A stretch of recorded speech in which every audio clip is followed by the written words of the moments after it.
Download करें travel India TV app.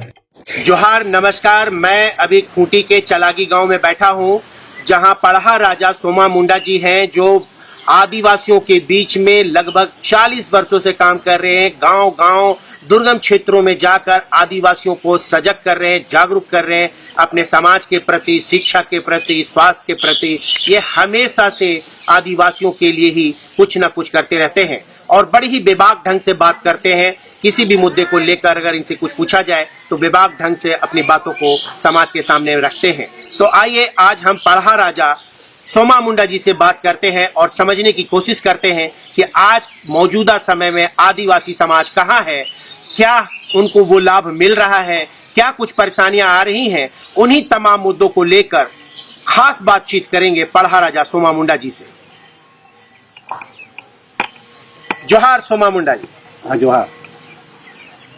मेरा नाम सोमा मुंडा है और पढ़ा राजा है पूरे खूंटी क्षेत्र के। और हम आदिवासी के बीच में हम लगातार प्रयास कर रहे हैं कि हमारे लोग जागरूक हो और हमारे लोग अपना अधिकार को पहचाने। यहाँ का मूलतः देखिए, हमारे आदिवासी समाज के लोग जल जंगल जमीन से आश्रित हैं और वर्षा पर निर्भर करते हैं, जहाँ पर खेती करके अपने जीविका को चलाते हैं। और आज हमारे बीच में जंगलों का दोहन हो रहा है, जो हमारे नदी का भी दोहन हो रहा है और हमारे पहाड़ों का भी दोहन हो रहा है, जो यहाँ पर प्रकृति का संतुलन बनाया हुआ है।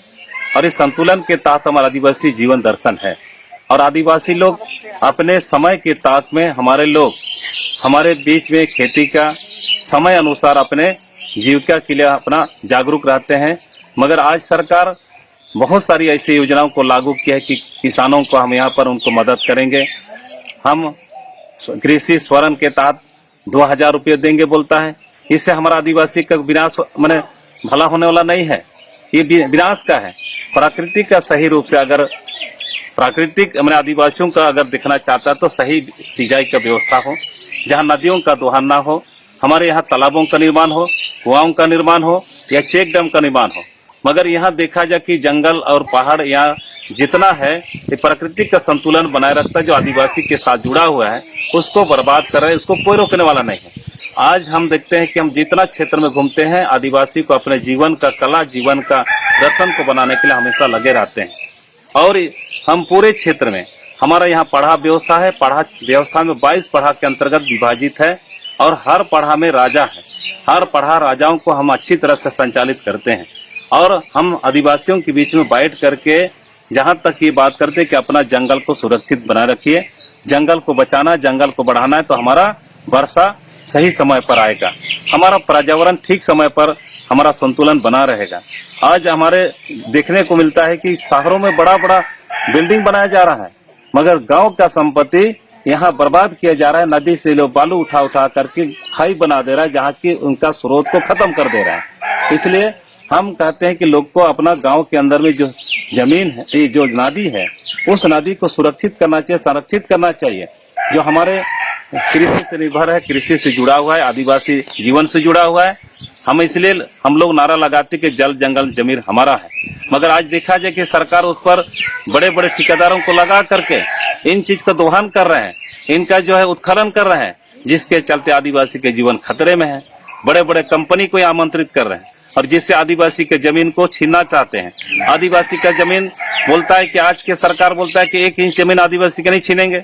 मगर ये देखा जाए पिछले सालों में 5 सालों में देखा गया क्या जो आदिवासियों का सुरक्षा क्वाचा CN एक्ट है, जिससे जल जंगल जमीन, खुटकटी जंगल जमीन इत्यादि सुरक्षित है, उसी को छोड़ना चाहता है।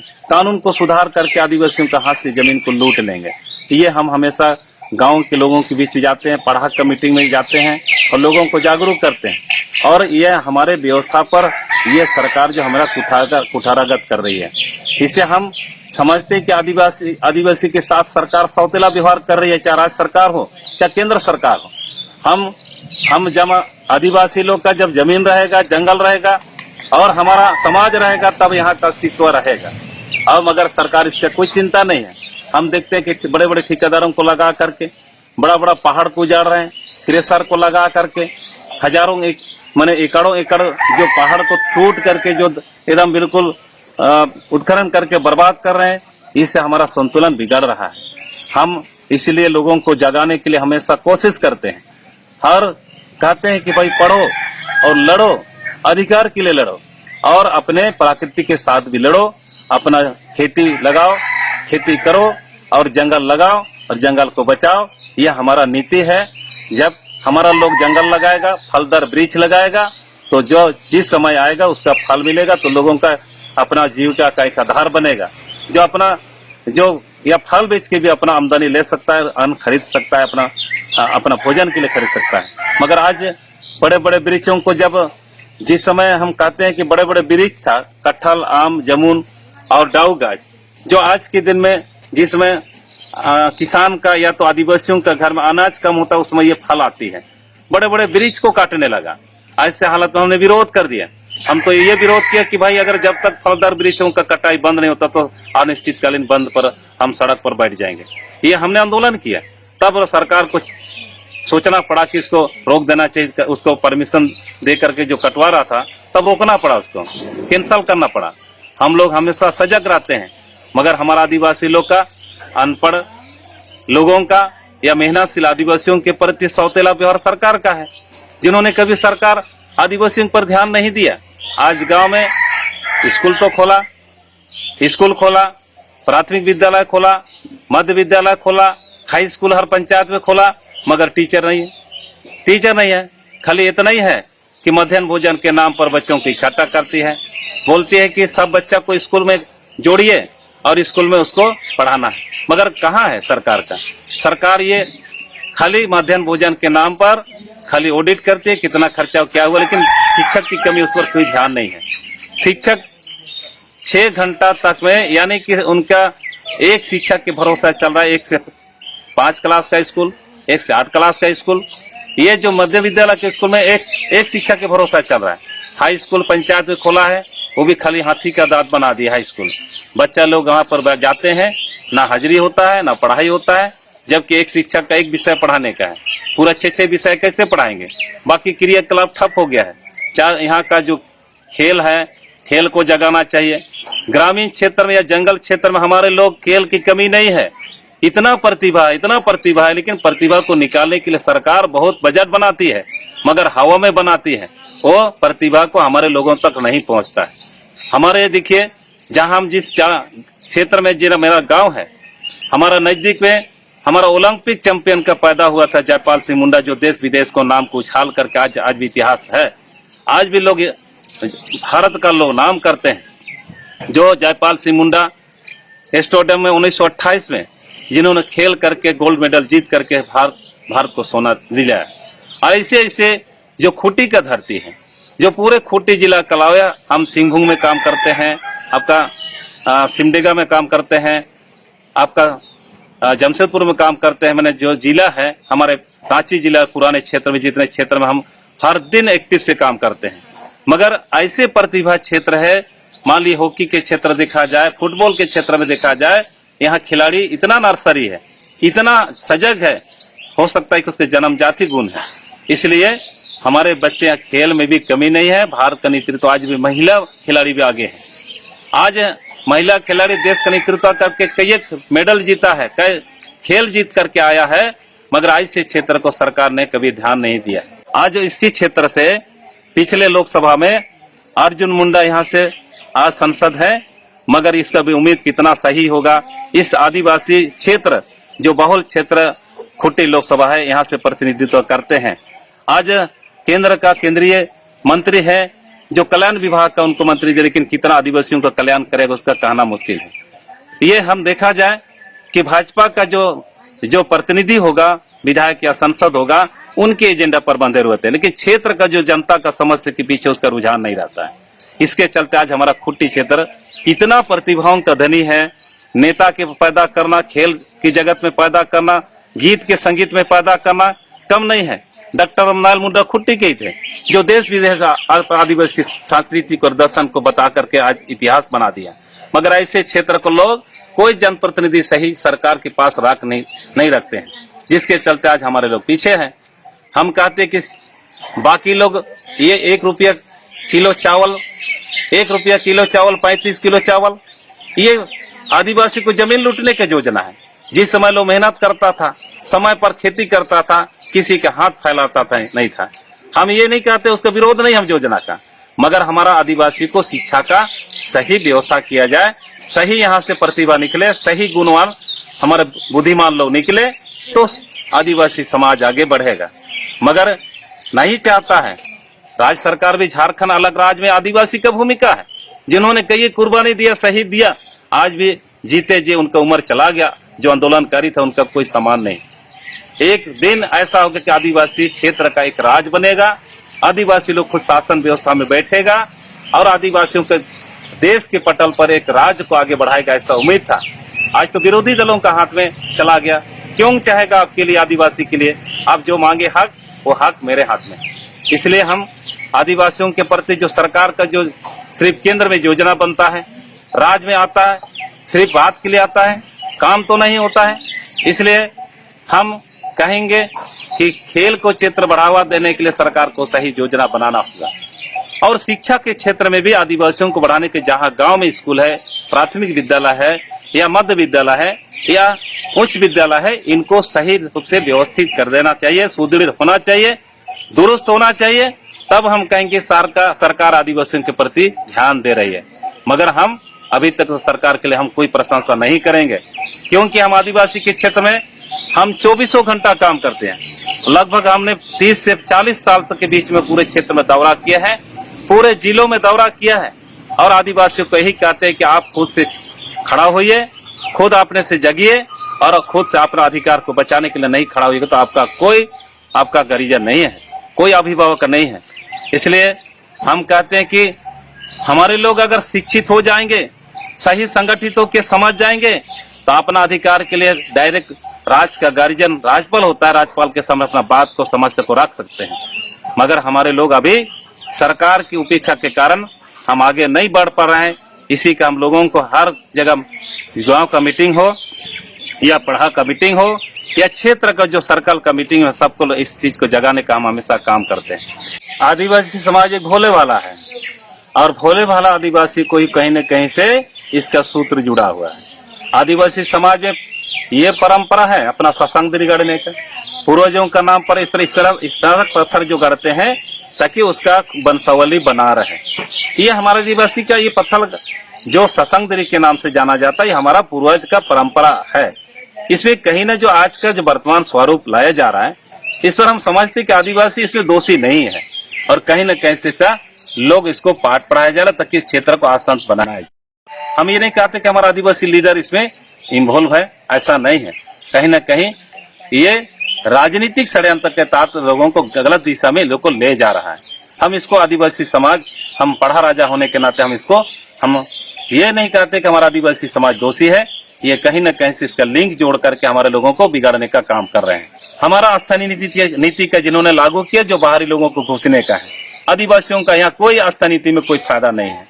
ये कोई भी राज्य में बनता है तो सिर्फ उन राज्यों के जो निवासियों के लिए बनता है। यहाँ तो झारखंड में ऐसा स्थानीय नीति बना जो कि सारे लोगों को घुसने का दरवाजा खोल दिया और सीएनटे का संशोधन करना, भूमि अधिग्रहण करना और यहाँ का धर्मांतरण बिल लाना और गौ हत्या का जो कानून, ऐसे जो आदिवासी के बीच में जो अपने आप को जो समाज में प्रचलन है, इस पर नाक खुश करके जिन्होंने भाजपा को हटाने का बहुत कोशिश किया था, मगर कहीं न कहीं ऐसा लगता है कोई चर्चा में कि ईवीएम मशीन गड़बड़ है, जो जिसको दबाएंगे ईवीएम मशीन उसी में भाजपा का में मोहर लग जाता है। ये बहुत सारा सवाल उठाया गया इस पर। झारखंड में हमारा इस बार का हम सोचते हैं ग्राफ ऐसे बन रहा है कि झारखंड में जो क्षेत्रीय पार्टी है और क्षेत्रीय पार्टी क्षेत्रीय जो समस्याओं को आवाज उठाती है, इसलिए आने वाला चुनाव में विधानसभा में हम समझते हैं कि क्षेत्रीय पार्टी को लोग वोट देंगे और क्षेत्रीय पार्टी का सरकार रहेगा। और ये जरूर दिल्ली के तर्ज पर जो हमारा भारत का राजधानी है, मगर दिल्ली में भी क्षेत्रीय पार्टी का सरकार है, जो अरविंद केजरीवाल मुख्यमंत्री है। इसी तर्ज पर हमारे लोग आज मंथन कर रहे हैं और कोशिश कर रहे हैं कि इस बार का चुनाव में भाजपा को हराएंगे या कांग्रेस को भी हटाएंगे और क्षेत्रीय जो पार्टी है, यहाँ पर शुरू से झारखंड पार्टी रहा है, जो आंदोलन किया है, आदिवासियों के लिए बहुत बड़ा सशक्त पार्टी है और ये आज कहीं न कहीं लोगों को इधर उधर भटका करके कमजोर है, लेकिन जनाधार जन मनसूबा अभी भी कमजोर नहीं है। और दूसरे झारखंड मुक्ति मोर्चा है, जो इनको ही चुनने का, और झारखंड विकास मोर्चा जो क्षेत्रीयता का आज बात करें, इन लोगों मिलकर के एक महागठबंधन बनाएंगे और महागठबंधन के तहत ही चुनाव लड़ेंगे और राष्ट्रीय पार्टी को यहाँ से बाहर कर देंगे और यहाँ राज्य सरकार का गठन क्षेत्रीय पार्टियों के द्वारा बनाया जाएगा। हमारा जगह जगह पर इसका बार इस विषय पर चर्चा हो रही है और हमारे लोग जागरूक हो रहे हैं। जागरूक होकर के इस पर क्षेत्रीय पार्टी का सरकार बनाने के रास्ते पर ये लोग फैसला किए हैं। जगह जगह पर बैठक के दौर शुरू हो गया है और हर जगह हमने शुरू में कहा कि ग्राम सभा में बैठक हो रही, फिर उसका पढ़ा सभा में बैठक हो रही, क्षेत्र में हर राजनीतिक पार्टी के साथ गठबंधन के साथ बैठक हो रही है। इसलिए हम समझते हैं कि आने वाला समय में यहाँ क्षेत्रीय पार्टी का सरकार होगा। जो वर्तमान में सरकार जो है, राज्य सरकार या केंद्र सरकार जो दिया है कि शौचालय का बात है, प्रधानमंत्री आवास का बात है, हम लोग प्रकृति से जुड़े हुए आदिवासी लोग हैं। आज हम समझते हैं कि भारत आजादी की बात से आज तक बहुत सारा ऐलान हुआ, बहुत घोषणा हुआ, मगर ऐसे ऐसे गांव में जहां पर गए हैं कि पानी का सुविधा नहीं है, रास्ता का सुविधा नहीं है, स्कूल का तो बात छोड़िए, मगर बाजार तक आने के लिए उसका जो उपज का चीज को बाजार तक आने के लिए उसका रास्ता का सुविधा नहीं है। आज बोल रहे कि हर गांव तक पक्की सड़क का बात करते हैं। ऐसे बिहार जगह में आपको ले जाएंगे जहां पर आदमी पगडंडी से लेकर के अपना भार ढो करके, अपना लकड़ी ढो करके बाजार तक लाते हैं, धान ढो करके बाजार तक लाते हैं, महुआ ढो करके बाजार तक लाते हैं, आपका लाख ढो करके बाजार तक लाते हैं। इतना परेशानी है कि आदिवासी लोग आदिम युग में अभी भी है, जो कि पानी की व्यवस्था, आप नाला का पानी पीते हैं और डाड़ी का पानी पीते हैं। ऐसे स्रोत आज जो पीने के लिए कहते कि कुआं बना देंगे पीने के लिए, ये सरकार जो उनका प्रतिनिधि आज तक भी सरकारी कर्मचारी जितना या पदाधिकारी या प्रतिनिधि जनप्रतिनिधि आज तक खाली वोट बटोरते रहे, लेकिन ये घोषणा करते हैं, लेकिन हमारे लोग आज भी उस आदिम युग में जी रहे हैं, जो कि रास्ता का बाजार तक आने का, बीमार होने पर देखिए वो भगवान के भरोसे है। आज अस्पताल अगर खुला है तो नर्स नहीं है, कंपाउंडर, एक ड्रेसर तक नहीं है। ऐसे में कैसे कह सकते कि हमको मूलभूत सुविधा हमको दिया ये सरकार ने। हमारा आदिवासी लोग अभी भी जंगल में रहते हैं और जंगल का पत्ता तोड़ करके, फल तोड़ करके और लकड़ी काट करके, और जो थोड़ा बहुत जमीन है उसमें अनावृष्टि के चलते ठीक से खेती नहीं होता है, जिसके चलते का लकड़ी बेच करके सहारा लेते हैं अपने जीविका का। और बच्चों की पढ़ाई का तो आप कहिएगा कि बच्चों के लिए उसका स्कूल अभी ऐसा स्कूल विलय कर दिया ना, जो 1 किलोमीटर में बच्चा लोग जा सकता था, वो स्कूल आप 5-10 किलोमीटर दूरी कर दिया है। हम बताते अड़की क्षेत्र का, जो आपका बंदगांव से लेकर के आपका सरंडा से जुड़ा हुआ आपका अड़की तक है, ये कांची तक देखा जाए तो स्कूल देखिए आप 10-10 किलोमीटर दूरी पर है। और ऐसे दूरी पर क्या बच्चे 5 साल का बच्चा जा सकता है? और वहां जाएगा तो क्या पढ़ेगा? वहाँ स्कूल खाली है, दरवाजा खुला है, मगर वहाँ टीचर नहीं है। मास्टर मिस्ट्रेस की कमी के चलते ये शिक्षा चौपट हो गया है। आज हम कहते कि वहाँ सिंचाई का व्यवस्था नहीं, वहाँ पीने का पानी का व्यवस्था नहीं है, वहाँ चापाकल का व्यवस्था नहीं है। आप कहते कि घर का जो प्रधानमंत्री आवास का बात करते हैं वो भी बिल्कुल नहीं है। शौचालय का बात करते हैं, शौचालय तो बिल्कुल वहाँ बेकार पड़ा हुआ है। कहीं कहीं तो जो अपना पुराना व्यवस्था है, जहां जाते वहीं पर अपना शौचालय करते हैं, मगर ये व्यवस्था आज तक सरकार बिल्कुल ढकोसला ढोंग राच रही है, लेकिन आज तक आदिवासियों के गांव तक ये व्यवस्था नहीं पहुंचा हुआ है, ये सुविधा नहीं है, ये बिल्कुल दुर्लभ है। हम कहते आने वाला कितना साल तक दुर्लभ होगा, कहना भी मुश्किल है इसके लिए। अब ये हम कहते कि यहाँ का जंगल रहेगा, यहाँ का खुटकटी जंगल रहेगा, यहाँ का पहाड़ रहेगा, यहाँ का नदी नाला रहेगा, यहाँ का आदिवासी गांव का समाज रहेगा, तो धरती रहेगा, जो सिंगमुंगा के साथ हमारा जीवन का आचार विचार चलता है, और नहीं तो कुछ नहीं रहेगा। आदिवासी बिल्कुल मटिया मिट होगा, जिस दिन सारे समाज को उसका नुकसान उठाना पड़ेगा। इतना बड़ा वीर बिरसा मुंडा जो हमारे इस खूंटी की धरती में जन्म लिया, मगर खूंटी की धरती में लोग बोलता है कि आदर्श गांव उसका गांव को बनाएंगे, मगर आज देखा जाए, हमने नजदीक से देखा है, हर मोहल्ला में घूम करके मैं देखा है, उस गांव का आदर्श गांव का नाम से दिया, लेकिन आज स्कूल में बच्चे को पढ़ाने के लिए टीचर नहीं है। ये कैसे संभव होगा कि भगवान बिरसा मुंडा जिन्होंने लड़ाई लड़ा, आदिवासी समाज के लिए लड़ाई, देश के लिए लड़ाई लड़ा, आजादी के लिए लड़ा, अंग्रेज को भगाने का काम किया कि हमारा देश में हमारा ही शासन व्यवस्था होगा, मगर आज ये दयनीय है। उस गांव में जहां पर पैदा हुआ था, उस गांव में पीने का व्यवस्था नहीं, सड़क का व्यवस्था नहीं है, स्कूल में शिक्षक शिक्षिका नहीं है। वहाँ पर एक प्राथमिक विद्यालय है जो मिशन संचालित है, एक सरकारी विद्यालय है जो मध्य विद्यालय है, और एक आवासीय विद्यालय है। फिर भी वहाँ का व्यवस्था बिल्कुल चौपट है। हम खुट्टी में ऐसे ऐसे आपको हम बताएंगे बड़े बड़े सपूत पैदा हुआ है। आपका भगवान बिरसा मुंडा, गया मुंडा, जयपाल सिंह मुंडा, एनी होरो, डॉक्टर रामदाल मुंडा, ये बड़े हस्तियों का पैदा इस धरती पर हुआ, खुट्टी के धरती पर मुंडाओं के बीच में। मगर दयनीय इस चीज का है, समस्या बड़ी गंभीर है कि सरकार इस ओर ध्यान नहीं दिया है। बिल्कुल यहाँ का हम समझते कि जहाँ पर बड़े बड़े लोग हीरा पैदा होता है, हीरा निकलता है, हो सकता है उस बस्ती का और कायाकल्प नहीं होता है। इसी तरह बड़े बड़े हस्तियों का पैदा हुआ, मगर खुट्टी के लिए कोई सरकार का ध्यान नहीं है। अभी जगह जगह पर लोग सोच रहे हैं कि समाज को बचाना है तो खुद को जागना है, खुद को विचार करना है, खुद को संगठित होना है, खुद को शिक्षित होना है और खुद को आगे बढ़ना है। ये पूरे तैयारी चल रही है और पूरे क्षेत्र में इसका दौर है बैठक का कि हम खुद आदिवासी समाज को बचाने के लिए आगे आना है और अपने अधिकार को बचाने के लिए आगे आना है। हम शिक्षा की ओर आगे बढ़ेंगे, इसका लोग जागरूक हो रहे हैं और हम समझते कि अपने जो किसी तरह का लड़ाई झगड़ा होगा तो उसका निपटारा खुद हम करेंगे। हम सही सलामत छानबीन करके हम न्याय देंगे। हम थाना कचहरी के दरवाजा में जाएंगे तो मेरा धन की लूट होगी, गरीब का जमीन लूटेगा, गरीब का बैल बेचाएगा, गरीब का बकरी बेचाएगा और न्याय हमको जल्दी नहीं मिलता। इसलिए लोग गांव में बैठ करके, पड़ा में बैठ करके इसका खुद को समझने लगे हैं और आगे के समय में सरकार को चेतावनी ये देंगे कि आदिवासी समाज एक संगठित रूप में उभार करके आएगा। ट्रैवल इंडिया टीवी से बात करने के लिए आपका बहुत बहुत धन्यवाद। हमारा YouTube चैनल सब्सक्राइब करें और लेटेस्ट नोटिफिकेशन के लिए बेल आइकन पर क्लिक करें।